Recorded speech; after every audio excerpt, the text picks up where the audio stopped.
listeners, welcome back to the most magical podcast on the internet. Guys, it is Spin-Off Sunday. This is an episode that I've been excited for. I know the team has been excited for. I don't want to even give anything away because I know that you're excited for it. That's why you clicked on it to listen and to watch it. So here we go. Let's get on with the episode. What is up, guys? Welcome to Spin-Off Sunday. So Disney Plus is like our whole thing, right? Like we love it. We talk about it all the time. And we are going to dig in to like the hottest, when I say hottest, like literally the hottest show on Disney Plus right now, Wanda Vision. So you guys are in for a super amazing treat. As always, I have my co-host, Kara. And then our amazing editor and huge Marvel fan, Sydney. Hey guys, I'm so excited to be on this episode of Spin-Off Sunday, especially because we are talking about Wanda Vision, which is huge. Yeah, Kara's singing the little theme song. I've had it stuck in my head for weeks now. But now that the show is officially over, we wanted to sit down and kind of talk about all the episodes, give our opinion on the series. So I'll just get started and talking about like what is WandaVision.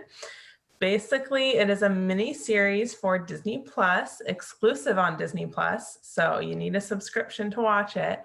But it is a Marvel mini series that is centered around Wanda and Vision, which are two of our most favorite characters in the MCU.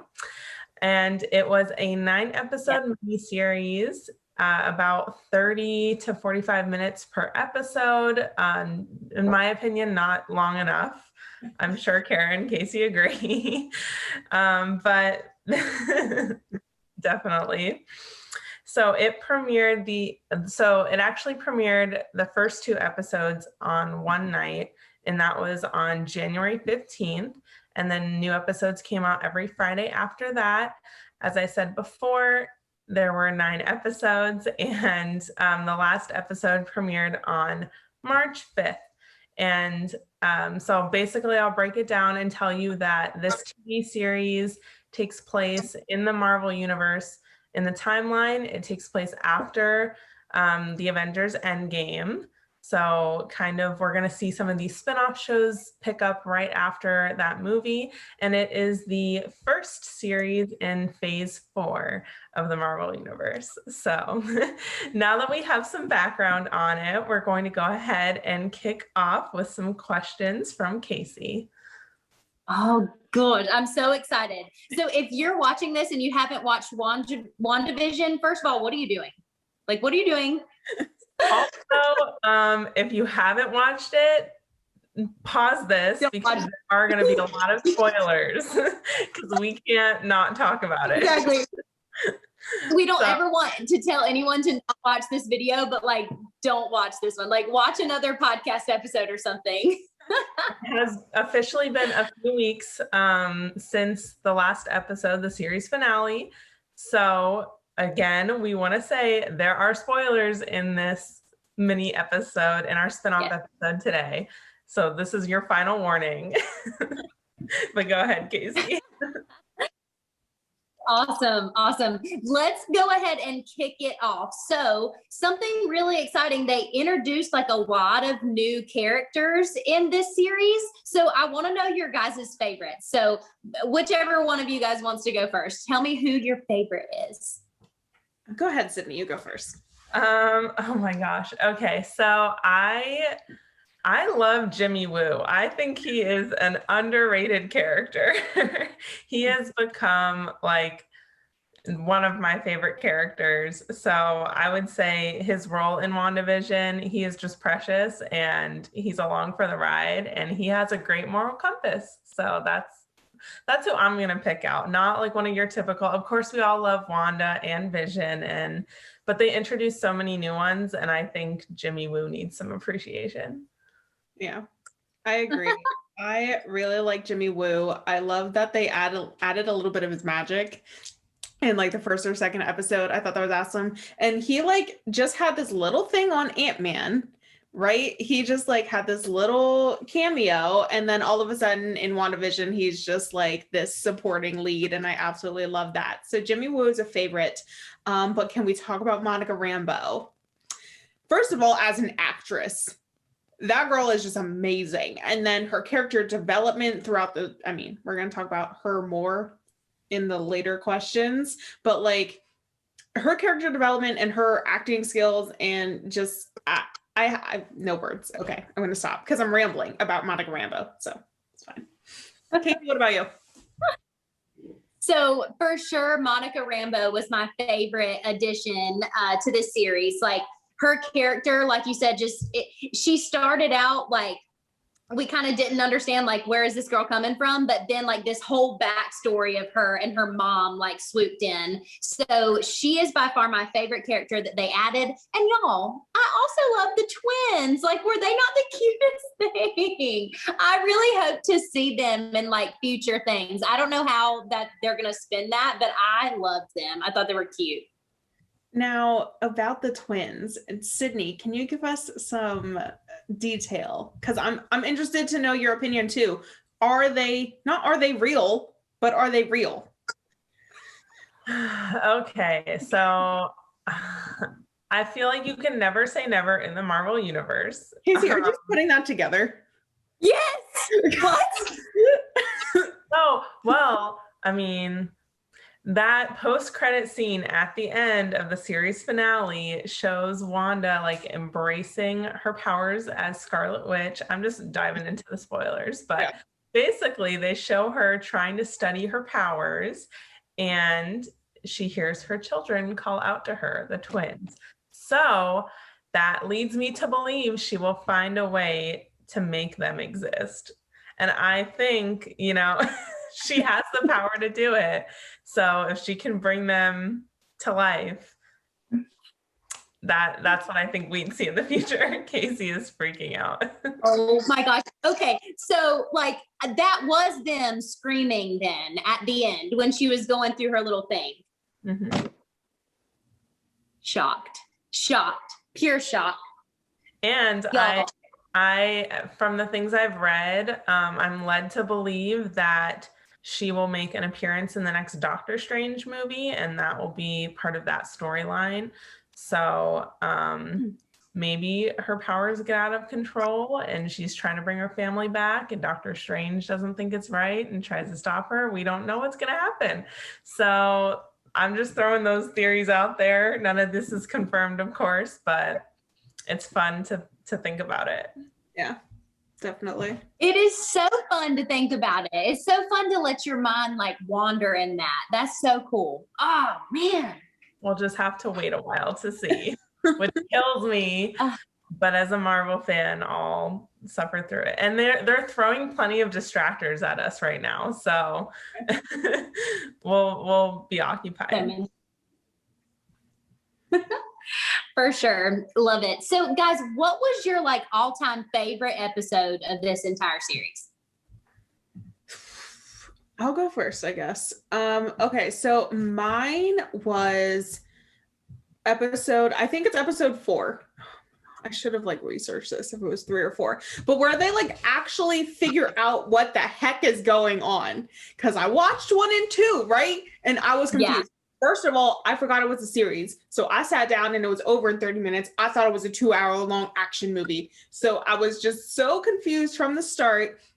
And then they're like in this bubble. Wanda's the bad guy and grr, like all this stuff is happening. And then when Darcy comes in and she like brings back the old TVs and they're like, it's a sitcom, Jimmy Woo, figure it out. I'm like, what? And it was just so much of a switch and a figure it out thing. And I think in some of like the earlier episodes, it was like, okay, I'm watching a sitcom. And in the end, I was like, okay, like now Agatha's who's the bad person? I don't know. But like, that's what was going on in the end. So I think the middle episodes for me, especially that 4th one where they figure everything out, was my favorite.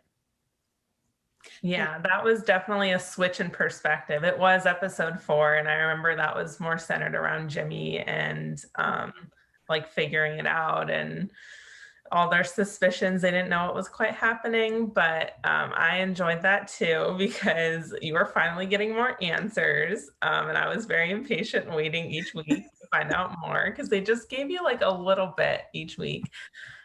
For me, I would have to say the series finale, so episode 9, was my favorite episode just because it tied everything together. You had that final battle. You got to see Wanda kind of outsmart Agatha and how she decided to do what was best. You know, she stepped back into her hero role at the end, I think. And she embraced her powers and she did one of the most heart-wrenching, like difficult things ever by setting her world back to normal, which meant saying goodbye to her family. I cried multiple times during that episode. It was so sad. It gave me all the feels, but it gives me hope that there will be more of their family. And then I want to talk about this at the end, but is Vision now, and is Vision alive? But that's something I think that they opened a door to in that episode, and I've left it with more questions, but again, we'll have to see. But Kaycee, what was your favorite episode? So I would say 9, but I was so like, I had so many questions at the end of 9. I'm like, you're not helping me. So I'm not going to choose you as my favorite. So my favorite was episode 8. I just really, Wanda has been such like a wild card in the whole Marvel series. Like, where in the world did she come from? Like, how did all of this spin? So to like go back in her like flashbacks of her childhood and to really learn that, like I was emotional in episode 8. Like I cried multiple times. So I'm going to say that 8 is my favorite just because you really do that character development, like what Kara was talking about. Like you really do get to grasp that in 8. I feel like, and then 9 is like the finale. It's the fight scene. It's the solving the problem, you know? Yes, and I do have to add in there, okay, did the fight scene where literally Wanda, Vision, and the twins line up in their fighting positions, did that give you Incredibles vibes or what? Yes. Like that scene where like, Dash, Violet, Mr. and Mrs. Incredible, like that was totally from The Incredibles, like that stance, their poses, everything. I was just like, it gave me chills. It's amazing. Absolutely. And they were all like on cue too. It was incredible. Oh my God. They did such a great job. Get it? It was incredible because it was okay. Okay. So sorry. Oh, that's great. That is great. All right. So here's the last question, guys. And the one that I feel like we're going to have great discussion on. If you could change anything in WandaVision, what would you change and why? Kara, you go first. I need Nope. Kaycee, it's your No, I think Sydney should go first because Kara has like a huge thing. So Sid, you go first. I don't know if I would necessarily change anything because I liked the progression of it week by week, even though it tortured me.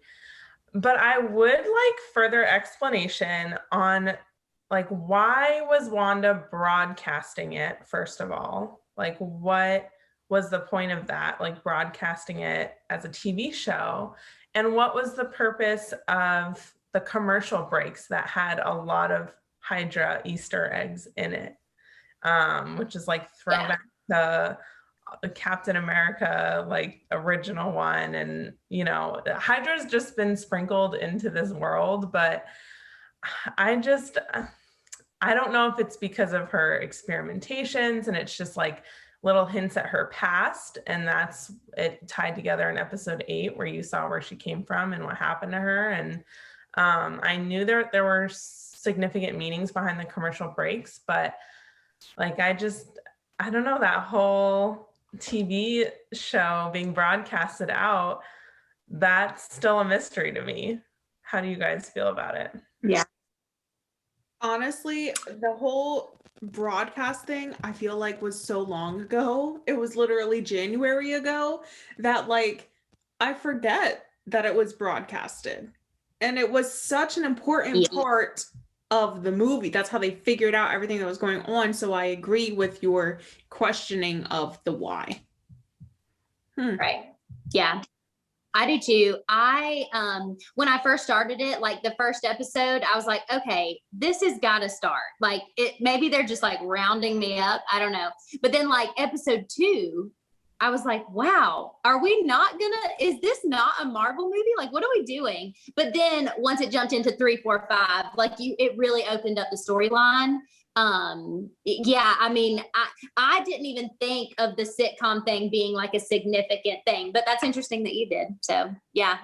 Yeah, because I know they showed us how it all started because she went to go, and who left her that envelope of like the house the land that Vision planned for them to be in a house. Remember, she got in her car and there was an envelope in her car. So who put that there? Like, was that Agatha? Was it from Vision though? But he wouldn't have put it in the car.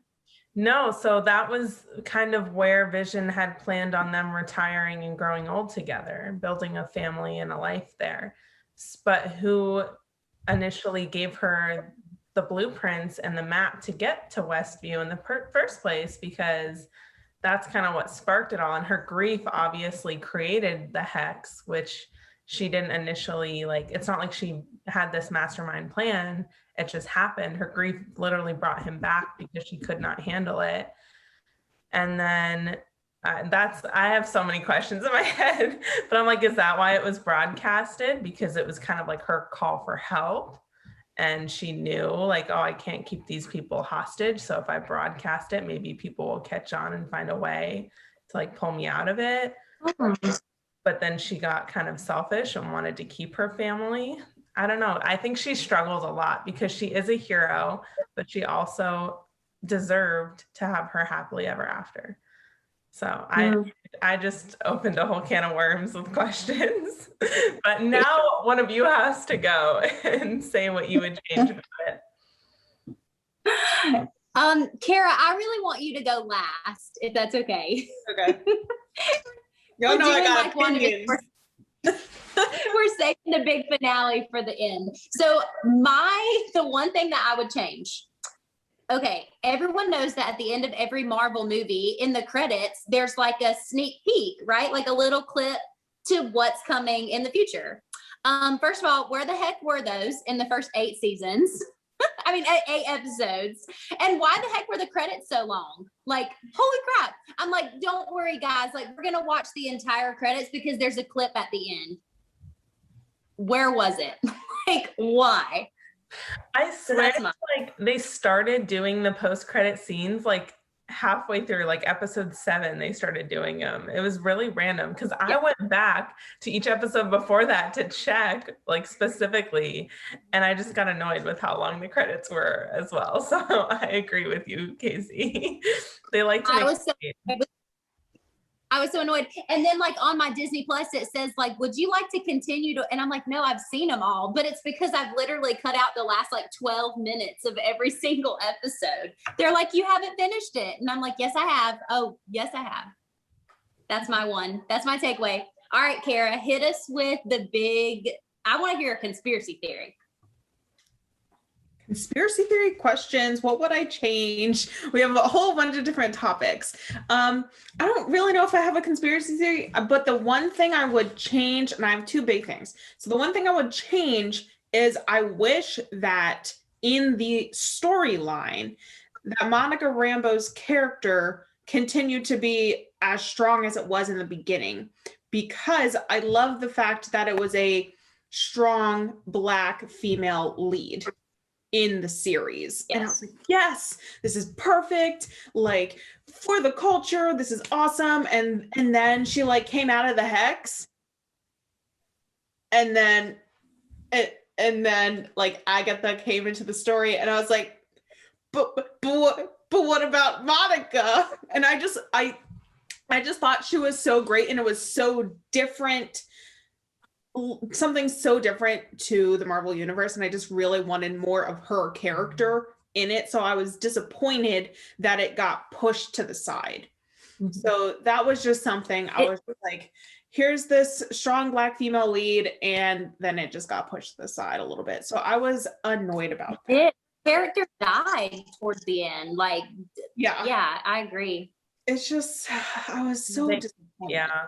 I feel like they gave her powers and then we're like, okay, we'll put her over here. Yes. But I'm hoping that means that she has powers. She's obviously very strong and has the potential to be a leading lady in her own Marvel movie, maybe. Like, I would like to see the second Captain Marvel movie just be about her, because I'm not a huge fan for Captain Marvel. Personally, I mean, she's a great hero, but I would like to see the second movie be about Monica Rambeau. Honestly. And then my second thing is really, first of all, we went from Wanda being the bad person to like, what's his name? That general guy. He was hated him. He just annoyed me. And then it went to Agatha being the person. It was Agatha all along. But like, I don't get it, because the hex came from Wanda, right? And so like, if it was Agatha and Agatha had powers and she had to go back, and then it was Scarlet Witch, and then like, you know what I mean? Like, how it jumped around. Was it Agatha? Because it was Wanda. Well, that's what I'm saying. Maybe Agatha was the one who planted the blue, but Agatha said she had just stumbled upon the hex and inserted herself into it, basically. So I don't know. I don't know. That leads me down a rabbit hole of questions. Yeah. I do not like that they continue to have these like morally questionable characters being the lead of S.H.I.E.L.D. and now S.W.O.R.D. I feel like it's always going to be corrupt. Why even change the name if you're just going to arrest the lead person who becomes corrupt and greedy and, you know, power hungry? Yeah. But yeah, there was a lot of conflicts, I think, that we didn't really get a resolution for. No. Yeah. One of the questions that I had was like, where the heck has this like witch lady been? Because when it went back in her story, it was like 1860 something. And I'm like, where's this woman been for 200 years? Like, where have you been? That was a big question I had. No. Did she go away with the hex? Like, what happened to her? Because Wanda was like, oh, you're going to stay here in the hex. And then she dissolved the hex. So this is going to be very strange, but this is exactly what I was thinking of. Have you guys seen Halloween Town? Yeah. Yes, you have. Sydney, have you seen Halloween Town? I have. Yes, I have. Okay. Have you guys seen Halloween Town Return of Calabar or whatever? Okay, when Calabar is his mean self, that's what I was seeing in Agatha. So it was just like a Disney like correlation, like the dark, like the featheriness going on. I was like, character relations here. Wonder if, not that Halloween Town has anything to do with Wanda Vision, but I was just like, there's so much similar color patterns and textile similarities that I was just like, whew. I was like in Halloween Town for a second and had to bring myself back, especially because of the Halloween episode. Mm-hmm. So I really was like confused there for a second. Yeah, it definitely had some Halloween Town vibes. Yeah. I agree. The last question I want to bring up before we close, because this is a spinoff episode and unfortunately we can't spend too long talking about WandaVision, although we want to, is I want everyone to answer, where is Vision? Like, do you think Vision is himself again, like back to life, full on real Vision? Do you think he's out there? I personally don't. I'm probably wrong, but I personally don't. I can't even. There's way too much going on and way too much to think about. It's way too deep, but I don't. I don't know how to answer, but I don't. What about you, Kaycee? Yeah, I don't either. Only because I feel like, because like, you know how when the hex Vision like gave actual body Vision, his memories back, like where did he go? Like, why didn't he go straight to the fight with Wanda? Because you know that he would like stand by her side, like no matter what. So I'm going to say no, simply because like, where were you the last like 15 minutes of that? So that's my own thing. You say yes, Sydney? I'm going to be the optimistic one, and I'm going to say yes. I think that Vision, the white Vision that's like back to life, they brought his body back together to use him as a weapon, basically. I think when the Hex Vision gave him his memories back and he said, I am Vision, and then he disappeared, I understand that is very out of character for like the Vision that we know and love. But I think that it wasn't like this immediate transformation. I think it's going to take time for his system to process it, because he isn't, it's not like he's a human that would just rush to his emotions. He's like a machine, basically. And so he got these memories. He's probably super confused and just processing all of the memories, because that's like years of memories that just came flooded back to him. So I think he disappeared so that he couldn't be used as anyone's weapon. And I'm hoping that he's off figuring it out, and then he gets to reunite with Wanda, and hopefully she'll bring the kids back and they'll be a happy family. But I know it's not that easy. So that's what I'd like. It won't be that easy. I think, and I hope that you're right. Like I do, because I think Wanda deserves the happy ending. I think she deserves, I think she deserves someone. So I hope you're right. I do. And not only that, I think Vision deserves better too, because he's been through it. Bless him. Yes. He died twice in the Avengers Infinity War. So yeah. Okay, well, that is it for this episode of Spinoff Sunday, WandaVision edition. We have a very exciting episode coming out next week. And hint, hint, it is another Marvel series that's coming out this month, or that is, came out this month. Maybe we'll talk about it. But in the meantime, make sure you guys like this video, subscribe to our YouTube so you never miss a Spinoff Sunday episode or our podcast episodes. Like us on Facebook, follow us on Instagram, look for us on TikTok, Pinterest, all the social media platforms. We really appreciate your support, and we love you guys. We will see you next week. Bye. Bye.